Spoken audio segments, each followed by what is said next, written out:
Bienvenidas, bienvenidos a Diálogos con Cineastas. El día de hoy me encuentro con Astrid Rondero y Fernanda Valadez, que son las directoras de la película Sujo, que se encuentra en la competencia latinoamericana de ficción. Vamos a conversar un poco más sobre este largometraje y sobre las motivaciones de las directoras. Bienvenidas Astrid, Fernanda, muchas gracias por estar en este espacio. Estoy muy contenta de poderlas conocer y poder hablar de Sujo. Muchas Muchas gracias. gracias, Silvia. Quería partir conversando con ustedes acerca de la motivación para tener esta primera pieza juntas como directora, ¿no? Como directoras. He podido observar que ustedes ya tienen una filmografía bastante amplia en la que han compartido diferentes roles, pero esta es la primera en que deciden dirigir ambas, ¿no? ¿Cuál fue la motivación o cuál fue la decisión final para que puedan llevar a cabo la película? ¿Quieres tú contarlo, Fer? Creo que es bonito cómo lo cuentas tú. Bueno, empiezo yo entonces. Pues mira, Silvia, como dices, esta es nuestra tercera película, yo diría que en Mancuernas, tú y yo nos conocimos hace ya 16 años, cuando éramos estudiantes. Astrid estaba haciendo entonces su tesis como directora y yo participé primero como continuista y después retomando la producción en una segunda etapa de ese corto. Y la experiencia, la verdad es que fue tan positiva, tan emocionante, que desde entonces empezamos a colaborar como mancuerna. Cuando Astrid dirigía, yo producía, y al revés, cuando yo dirigía, Astrid producía. Empezamos también muy pronto a coeditar, a coescribir. Astrid debutó primero con una película que sentimos todavía que fue como una especie de estandarte para nosotras como equipo de trabajo, no nada más para Astrid, para mí, sino para Jimena Mann, la fotógrafa, y algunos otros compañeros, porque trabajamos mucho con personas de la comunidad LGBTIQ+. Y después con los días que fundamos nuestra compañía, vino Sin Señas Particulares, nuestra colaboración se siguió profundizando. Sin Señas la coescribimos, Astrid la produjo, la coeditamos, y con Sujo sentimos que era el momento de nombrar nuestra colaboración como una coautoría total. También tiene que ver con que nuestro equipo de trabajo, nuestras colaboradoras, socias productoras, estaban en un momento de madurez que nos permitió a las dos sentarnos en el monitor. Entonces, bueno, Sujo, que fue primero escrita por Astrid, entré después yo a una segunda etapa del guión, iba a ser la segunda película de Astrid como directora y ella muy generosamente fue la que dijo, pues ya, ahora sí que desclosetémonos de la autoría. Y es así que llegamos acá. ¿Cómo también ha evolucionado este trabajo que se siente que es un trabajo que viene también desde una complicidad con el equipo, ¿no? Como acabas de mencionar, la fotógrafa de la película también ha trabajado con ustedes en otras obras y entonces creo que es bastante importante mencionar cómo los equipos van evolucionando en el camino y también cómo nos vamos asistiendo, compenetrando unas a otras en el camino también a poder dirigir o realizar obras propiamente, ¿no? En ese caso, ¿existe ya como una forma de producción que ustedes manejan con la que se sienten realmente cómodas para seguir desarrollando los proyectos o la han encontrado recién en esta última película? Pues mira, Silvia, yo creo que fue un proceso muy gradual, pero creo que donde tomamos mucha conciencia del cine que queríamos en todos los aspectos, tanto narrativo como en la forma de filmarlo, donde nos dimos cuenta, yo creo que fue con Sin Señas Particulares. Y fue una situación que también provino de un recorte presupuestal, o sea, Sin Señas Particulares se hizo con un presupuesto muy chico a diferencia de nuestra primera película, que tenía un presupuesto un poco más grande, ¿no? Que bueno, ahorita también es un presupuesto que sería insuficiente para una película de ese tamaño, pero yo creo que muy pronto hicimos ese cambio o aprendimos por Sin Señas Particulares a que las circunstancias de producción pueden potenciar la forma en la que uno aborda un proyecto. Entonces, creo que con Sin Señas Particulares aprendimos a trabajar a lo mejor con equipos muy pequeños de compañeros y compañeras principalmente. Por ejemplo, las fotógrafas en Sin Señas Particulares fue Claudia Becerril, pero después en Sujo fue Jimena Mann, con quien ya habíamos trabajado previamente. Trabajar con equipos como muy pequeños, pero privilegiando la posibilidad de filmar por temporadas más largas, ¿no? Y eso nos da como una libertad que creo que también tiene que ver con que tanto Fernanda como yo nos asumimos como productoras. Y por otro lado también, bueno, eso significa, a lo mejor no tenemos los equipos técnicos más grandes, ¿no? Tenemos cámaras pequeñas, ¿no? Portátiles, ¿no? Entonces creo que eso es parte de lo que fuimos aprendiendo con Sin Señas Particulares, como que todas esos elementos que un poco sufrimos en nuestra primera película, como tener un crew muy grande, eso nos obligaba a tener menos días, equipos técnicos, tecnología que era a lo mejor más pesada, más difícil de poder manejar. Eso hacía como que nuestro rodaje fuera más lento, tuviéramos menos tiempo. Y entonces con ciencias particulares aprendimos a que si a todo lo reducíamos, podíamos encontrar como ese punto justo donde Fernanda y yo nos sentimos como cómodas para poder filmar más tiempo, podernos dedicar realmente a elegir los mejores lugares, las mejores horas, y filmar con esa sensación de que si algo no sale bien, puede uno siempre tener esa posibilidad de regresar a volver a filmar, ¿no? Entonces creo que fue como una toma de conciencia sin señas particulares, un poco motivadas por el presupuesto muy reducido, pero fue algo que repetimos en Sujo con todo y que tuvimos un presupuesto mucho, mucho mayor. Y creo que fue algo que nos permitió pues disfrutar mucho el proceso, particularmente porque esta película pues tiene a niños, ¿no? Como parte de la historia, entonces bueno, era fundamental poder tener ese tiempo con ellos, ¿no? Gracias, Astrid. Quería también conversar un poco sobre Juan Jesús Valera, ¿no? Que entiendo que es un actor natural, que también ha trabajado previamente con ustedes.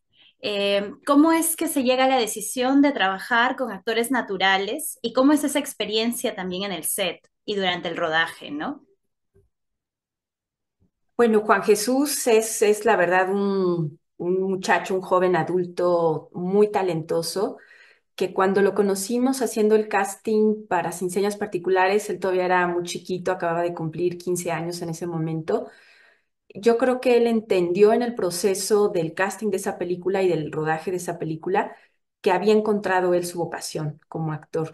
Entonces creo que en Sin Señas diríamos que era un actor no profesional, pero ya en Sujo, después de varios añitos de él de madurar, de él de seguir tocando la puerta en otras producciones, tuvo un papel pequeñito, pero que lo hace muy bien en la película de Matt Escalante, que estuvo también el año pasado en el Festival de Lima.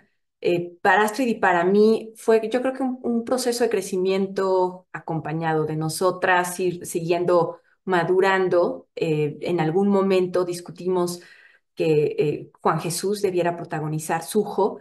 En ese momento todavía no estábamos cerca del rodaje, estábamos todavía en proceso de financiamiento en la pandemia, con la incertidumbre de cuándo vamos a regresar ya a la relativa normalidad. Teníamos locaciones que requerían que los estudiantes estuvieran nuevamente en la universidad, entonces teníamos esa duda y decíamos, pues ojalá que Juan Jesús físicamente no nos cambie tanto, porque estaba en ese momento donde todavía tenía carita de niño, pero está al borde de convertirse verdaderamente en un adulto. Y la verdad es que él fue muy paciente, muy activo también en cuidar su físico, él hace ejercicio, entonces le decíamos, pues no hagas tanto ejercicio para que no te nos pongas tan grandote. Y la verdad es que fue una experiencia, yo creo que muy positiva para los tres, para Astrid, para mí, y para el resto del cast. Entonces, en el caso de Juan, no diría ya que no es un actor no profesional, creo que es un actor en un proceso de profesionalización, porque él va a seguir tocando la puerta y yo de verdad espero y estoy segura que las puertas se le irán abierto, porque es además un muchacho muy disciplinado. Y del otro, yo creo que puede comentar un poco de esta mezcla que tratamos de actores sí no profesionales en el caso de los niños y con actores, actrices, sobre todo profesionales en el caso de dos de ellas. Sí, ese fue un proceso también muy lindo porque tanto Fernanda como yo, bueno, yo en particular me siento muy cómoda trabajando con actores profesionales, es algo que no, que desde mi primer película disfruto, donde también creo que puede uno encontrar también una aproximación a construir un personaje, ¿no? Yo tengo esa idea, pero sí es cierto que hay una parte donde, particularmente en la infancia, ¿no? Es muy difícil encontrar esos niños actores, ¿no? Entonces, un poco lo que hicimos fue apoyarnos de mi hermana, que es una actriz y una directora principalmente de teatro, que nos ayudó a hacer una especie de taller que tomó un buen tiempo, que nos permitió trabajar tanto con las actrices profesionales, pero también integrando a los actores no profesionales.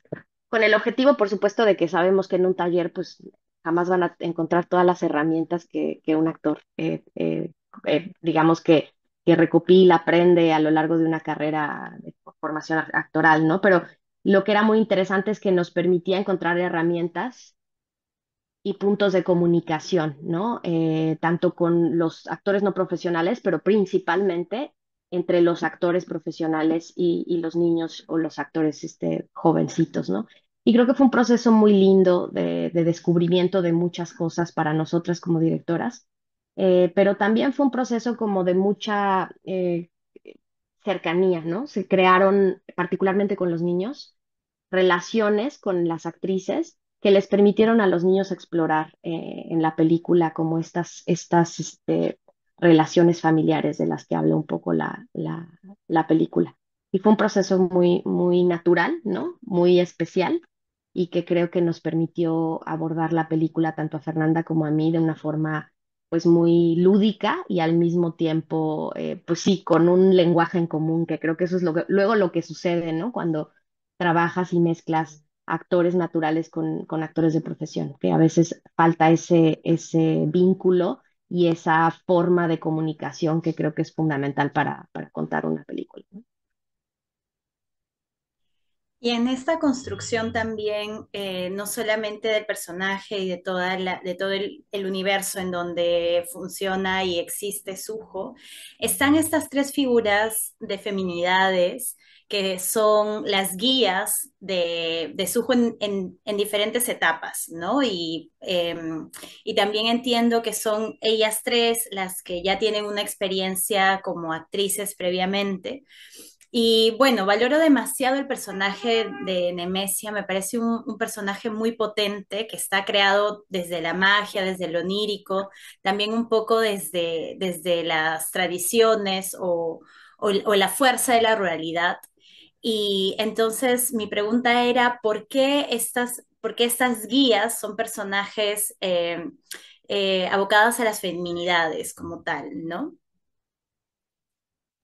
Partiendo que el primer cuidador es bueno, es el padre, ¿no?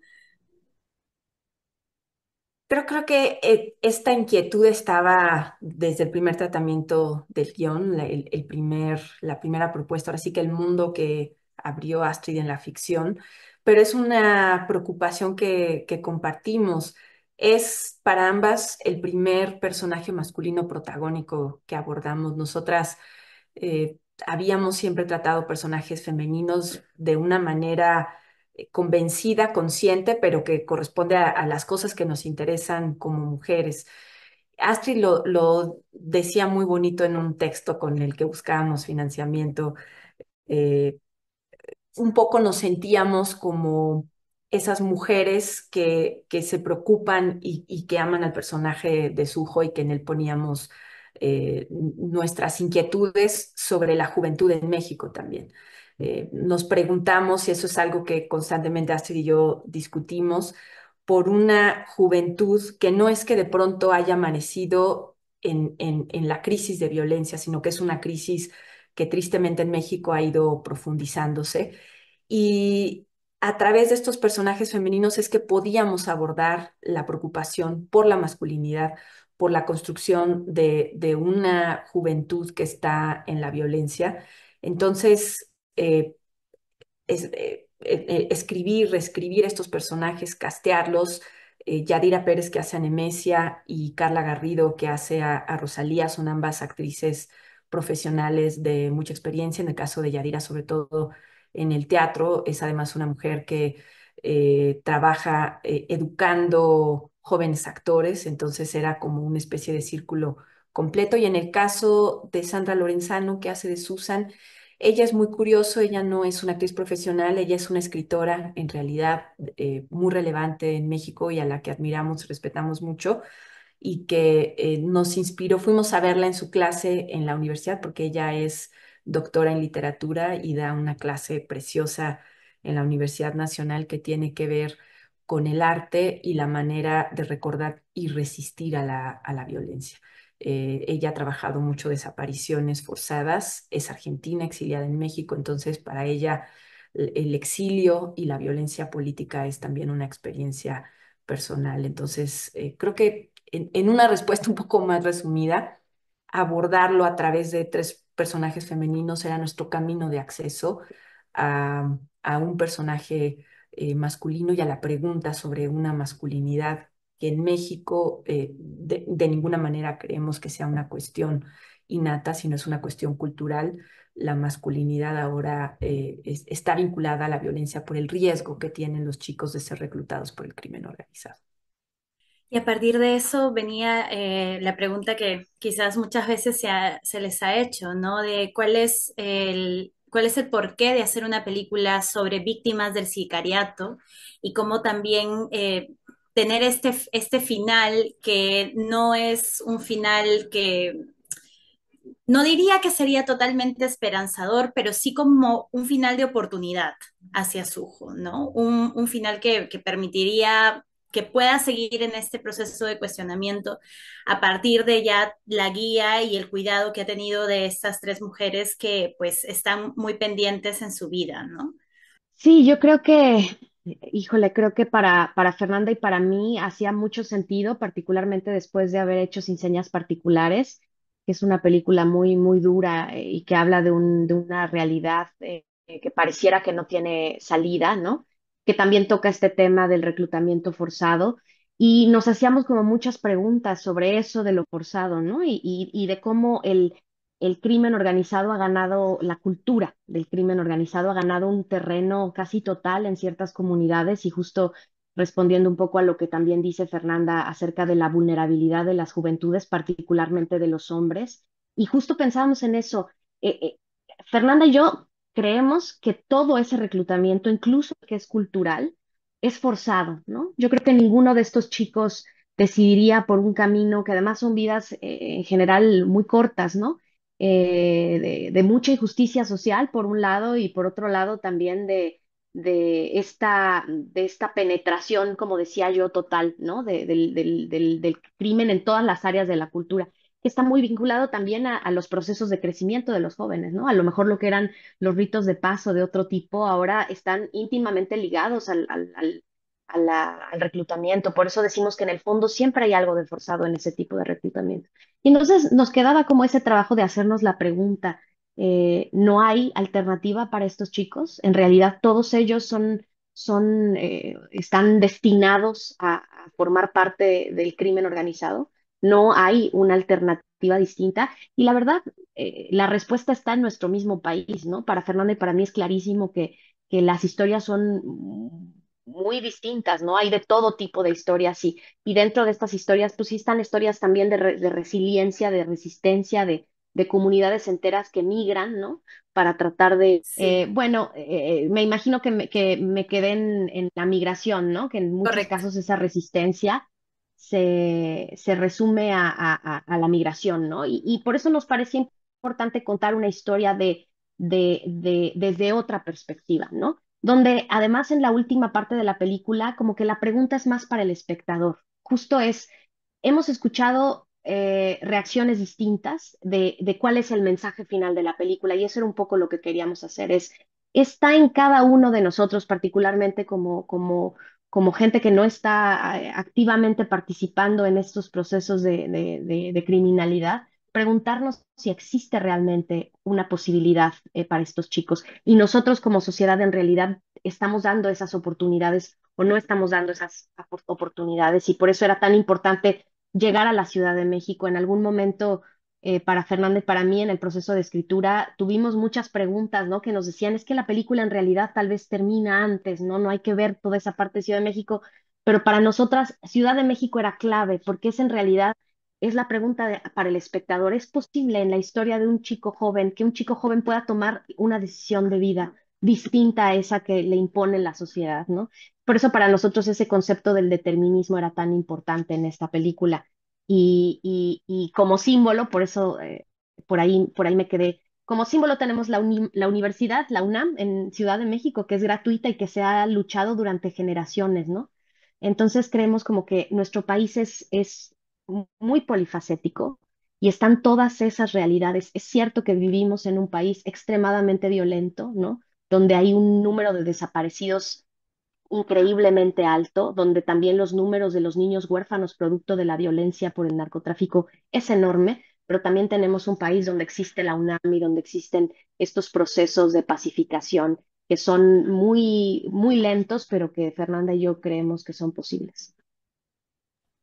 Hacia eso también iba un poco mi reflexión sobre la última etapa y la figura de la educación también como un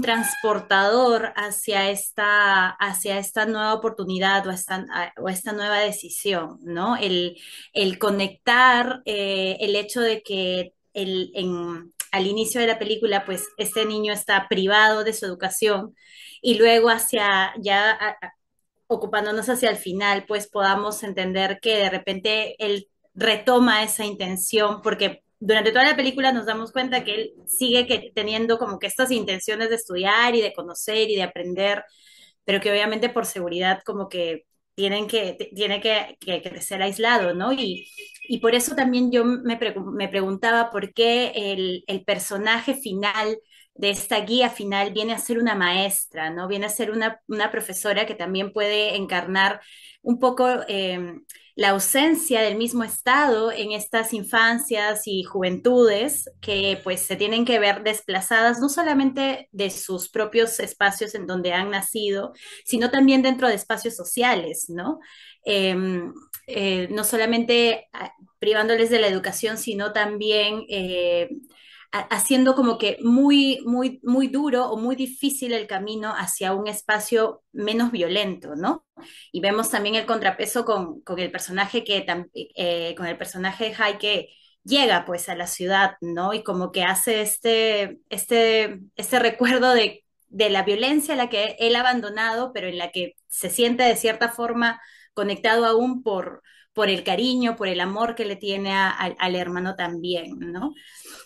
Me pareció muy interesante el personaje de Susan y a partir de eso también me nació la duda de qué significaba Suho, porque durante toda la película también hay como que esta duda de qué es lo que significa este nombre, ¿no? Incluso hay una escena en donde los personajes hablan de los significados de los nombres, al final también se lo preguntan a él, y bueno, él no lo conoce, ¿no? Desconoce cuál es el significado de su nombre, pero yo por ahí como que me atreví a pensar que era la conexión del nombre del papá y la mamá, quizás, ¿no? En relación a Josué, que es su padre, pero también siento que puede ser esta la construcción de la identidad del personaje, ¿no? Que al final es un personaje que pues crece sin tener mucha información sobre su familia, pero que aún así va construyendo una que quizás en el camino también lo va retando aún más, ¿no?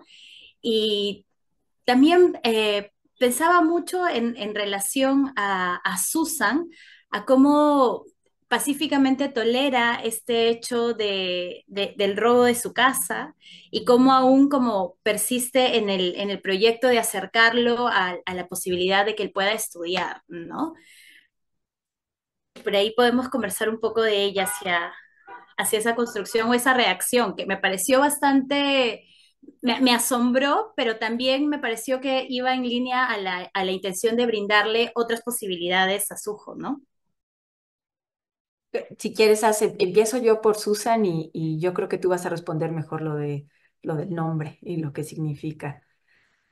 Pues un poco, Silvia, como decía Astrid, para nosotras la Ciudad de México era la parte que narrativamente y en términos de lo que queríamos compartir, de la conversación que queríamos que esta película pudiera abrir, o sea, ahí estaba como el cierre del trabajo que queríamos proponer. Eh, Cuando nos decían que debiéramos terminar la película antes, era también por el prejuicio que tenemos como clase media, como una sociedad que puede ver la violencia con una relativa distancia, y digo relativa porque en México y creo que en gran parte de América Latina la violencia ha ocupado espacios que atraviesan las clases sociales y atraviesan las geografías. Pero efectivamente es un prejuicio que nos dimos cuenta que teníamos que utilizar a nuestro favor en el sentido de que tenía que operar en la narrativa y opera justo en esta parte y opera a través del personaje de Susan. Va a lograr el hijo de un sicario poder siquiera plantearse la posibilidad de no caer en el ciclo de violencia y eso es lo que está operando constantemente en esta última parte de la historia.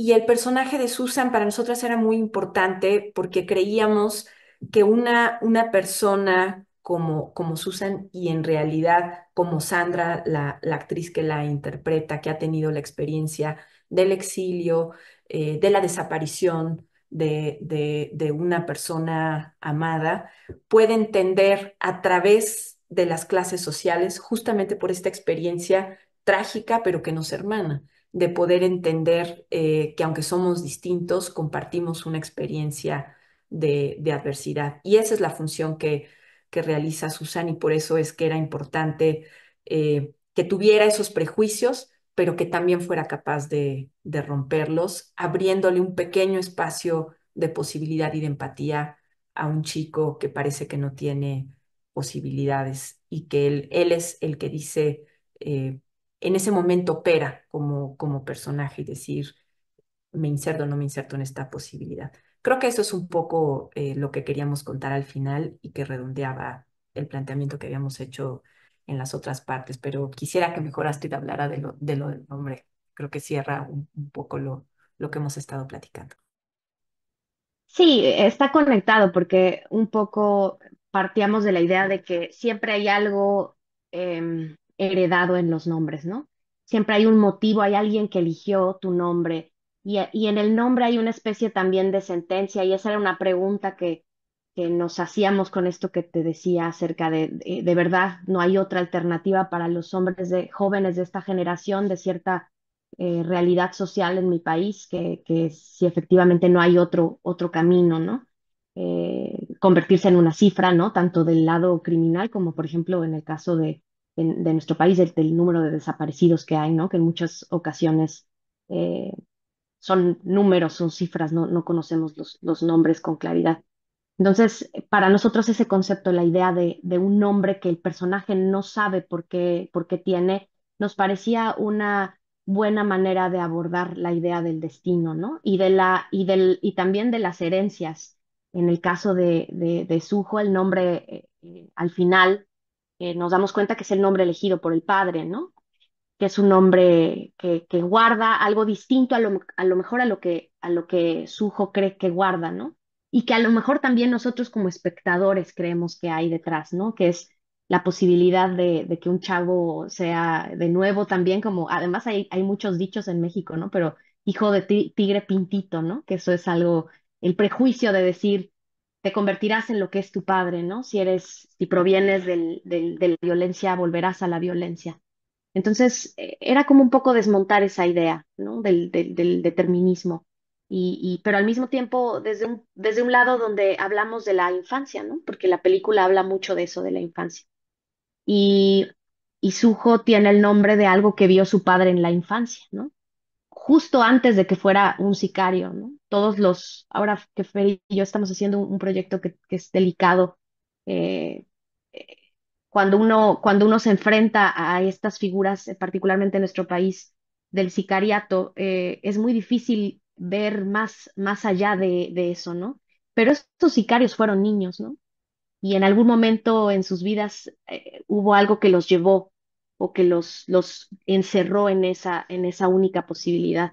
Entonces, por eso para nosotros era muy importante que el nombre nos, nos hiciera preguntarnos si hay una esperanza, si hay una posibilidad de que un chico en esas condiciones de adversidad no elegidas, ¿no? pueda darle vuelta a su vida. Y que la herencia que tienen estos niños no necesariamente es una de violencia, ¿no? Entonces, de ahí viene un poco la idea del empezar con este caballo que se escapa, ¿no? Y terminar viendo que ahí es donde está la respuesta un poco de, del destino, ¿no? De que esa conexión no es hacia la violencia, sino hacia algo más esperanzador, ¿no?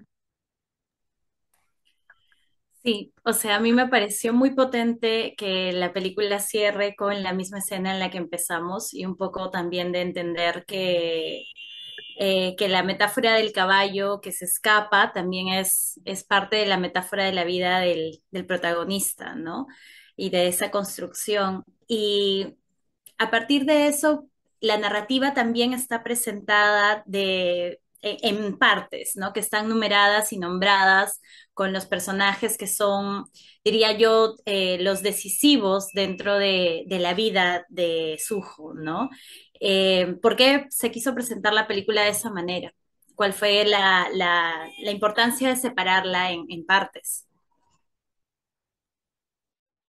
Esa propuesta que estaba también en ese primer universo que abrió Astrid en la escritura y que tiene que ver, yo creo que para las dos la inspiración de la literatura es muy importante, para Astrid en particular, las historias de crecimiento de la literatura, de los huérfanos, que es una manera de hablar de una sociedad en crisis. La historia de un huérfano nos permite hablar de un contexto en desequilibrio y verlo a través de la empatía, de la historia de un niño. Entonces, es como una estrategia que puede ser muy fructífera porque puede hablar de un contexto complicado, pero desde el punto de vista de un niño que siempre nos causa más empatía.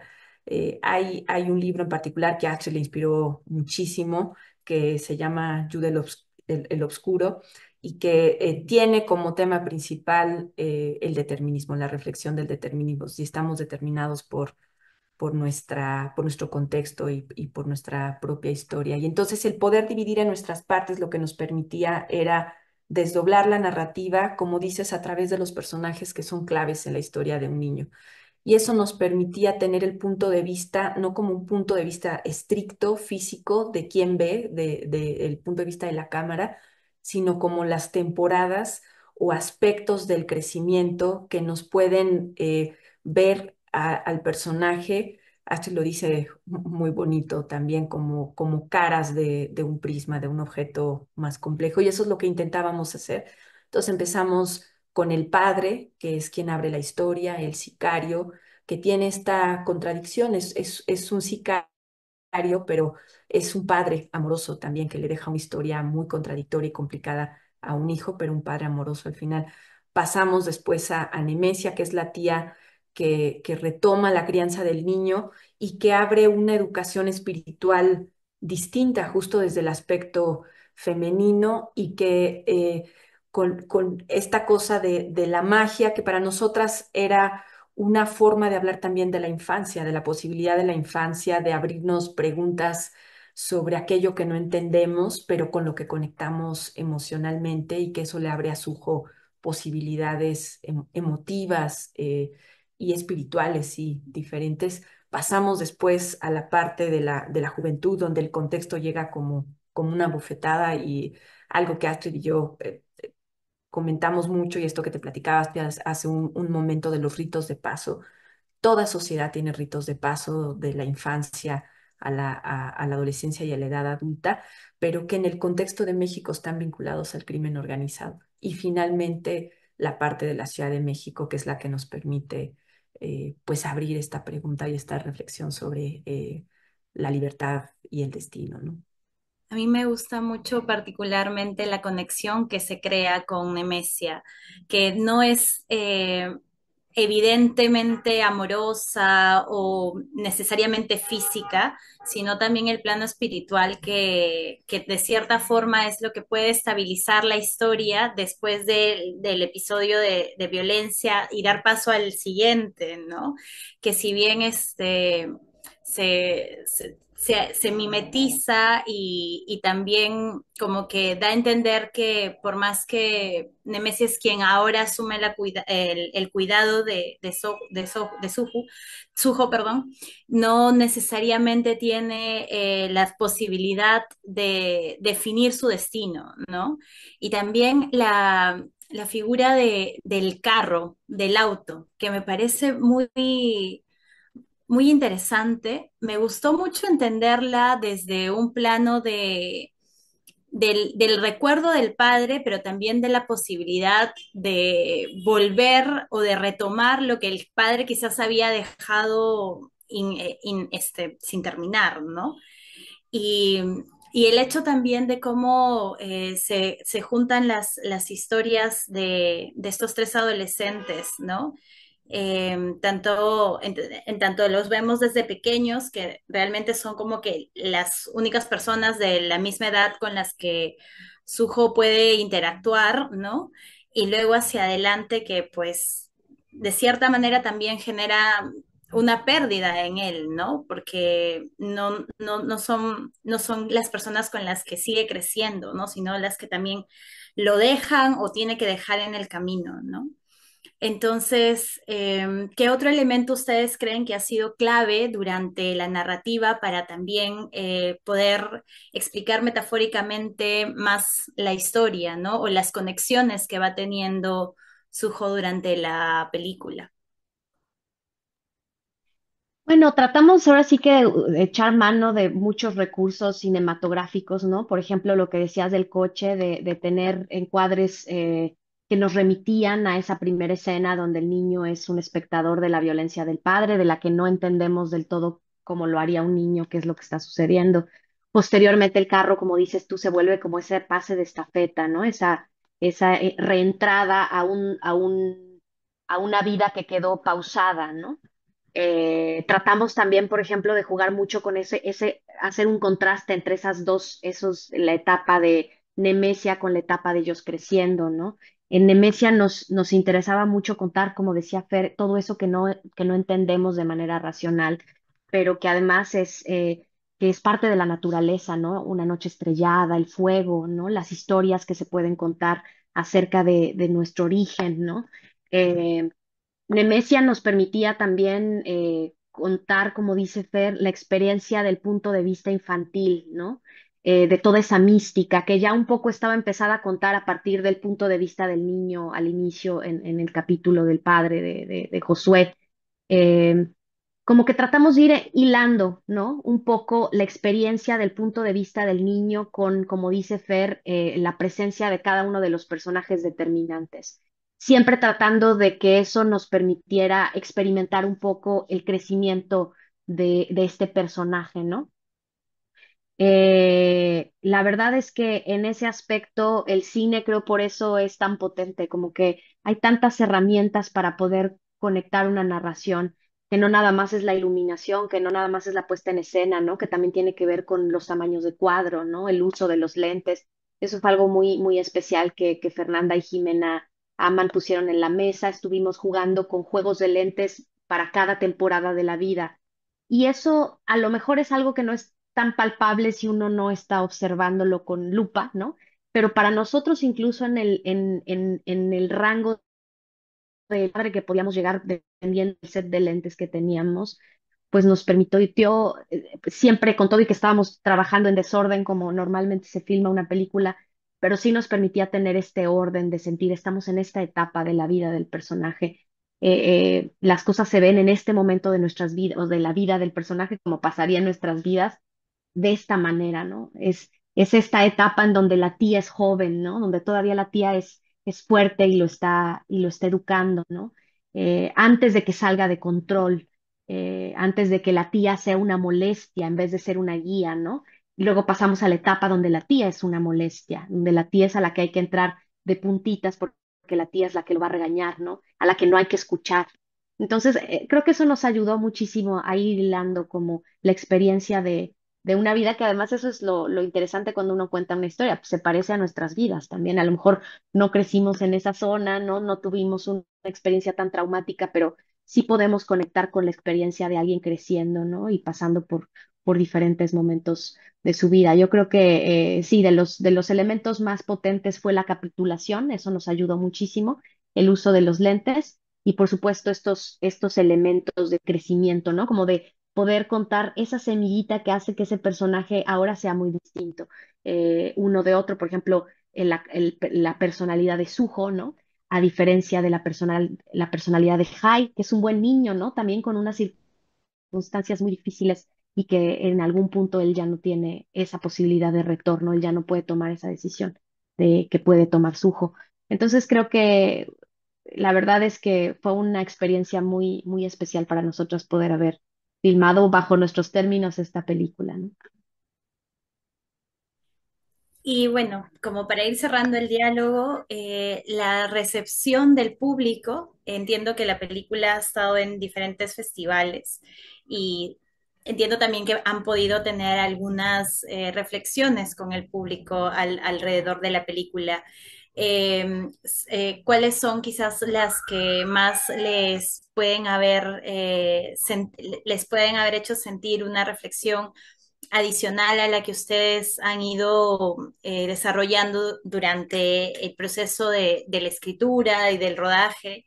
Y cómo está haciendo también la distribución en relación a un poco al tema que ustedes mencionan, que es el que las está movilizando, que es las infancias o estas víctimas de estos procesos de violencia, o esta retórica también de que las personas, bueno, que los sicarios en este caso también tuvieron una niñez y cuál fue esa niñez, y entendiendo también cuál viene siendo la recepción del público, ¿no? Si bien es una película que está segmentada para personas mayores a 18 años, de todas formas, ¿cómo está haciendo este proceso de exhibición y distribución? Pues la película ha tenido mucha fortuna, empezando con el Festival de Sundance, donde estrenó, y la verdad es que para nosotras fue una sorpresa.